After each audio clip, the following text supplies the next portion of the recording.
Change. The time has come for change when it comes to energy. The time has come for change when it comes to water use. And ladies and gentlemen, the time has come for change when it comes to growing our communities. Change starts early. The reason why we need to thank the Hillsburg High Progressive Club today is because they are making the investment early and changing habits. We need to work with our kids and take the lead right here. My goodness, she is ready to go. Talk about an eco babe. We need to make sure that we move forward with ensuring that Hillsburg High School continues to be that model when it comes to progressive policies on the ground level. Finally, it's time to hold our elected leaders accountable. If we are serious about moving forward with a more sustainable planet, if we are serious about moving forward with more sustainable communities, we need to ensure that our elected leaders are leading the way from the bottom up. And that is ensuring that all of us have a voice at our councils and our school boards and our board of supervisors and at the state and the federal level, and ensure that we end our reliance on those oil as well as non-renewable energy. But let's take the lead right here for the future of our country, for the future of our county. My goodness, she is with us. Round of applause right here. My goodness. Are you ready to start making these changes for the future of this country right here, everybody? Are you ready to take the lead as a community in this county to become more sustainable and to become the lead in this challenge for sustainable communities? Are you with me? Are you with her as well? Ladies and gentlemen, thank you so much. A round of applause again for the Hillsburg High School Progressives Club. Thank you so much for having me. Our lives are about to change profoundly, and there's nothing we can do about that. Currently, we are seeing the peak of global oil production. Now that means of all the world's oil-producing countries, and there are dozens of them, the majority are seeing declining output. So the reality that the world is going to have less and less as time goes on is of extraordinary significance. A severe energy crunch is inevitable without a massive expansion of production and refining capacity. By 2012, surplus oil production capacity could entirely disappear, and as early as 2015, the shortfall in output could reach nearly 10 million barrels per day.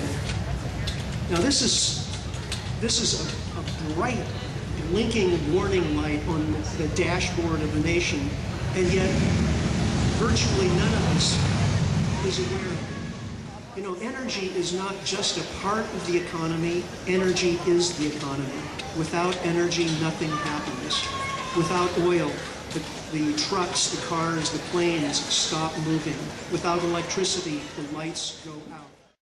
Because growth is something that everybody wants. And the idea that there could be fundamental resource-based limits to growth is something that nobody wants to contemplate.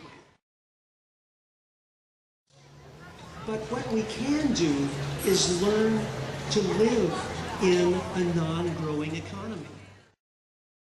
What we can't have is growth in per capita throughput of resources and materials and energy. That's simply not in the cards. It's not going to be possible. What I'm talking about is essentially a redefinition of progress, a redefinition of growth, a redefinition of what we're aiming for as a society. We have to start thinking about how to make our society more resilient. The good news is that we are seeing the increasing development of resilience at the local level. What is transition about? It's transitioning away from fossil fuels and doing it on a grassroots basis. This is going to be a profoundly challenging time. There's no way around it. We have gotten used to a way of life that has no future. A way of life that, started out with the Beverly Hillbillies and has gotten us to Afghanistan and Iraq. It's a path with no happy ending. The alternative path that branches away from this point on is one that involves getting off of the fossil fuel habit and doing so in a coordinated, cooperative way as community. This is going to be a difficult path, but it's also going to lead us, I think, in a direction that ultimately we will find will make us much, much happier as people and with a society that is both sustainable and resilient. And one of the things that we have to stop and think, brothers and sisters, is that Earth Day is not a white issue. It's not a middle class issue. It's not just that certain people get affected or that it's a hippie issue, an organic issue or something, only certain people. But that in reality, we are all being affected by this.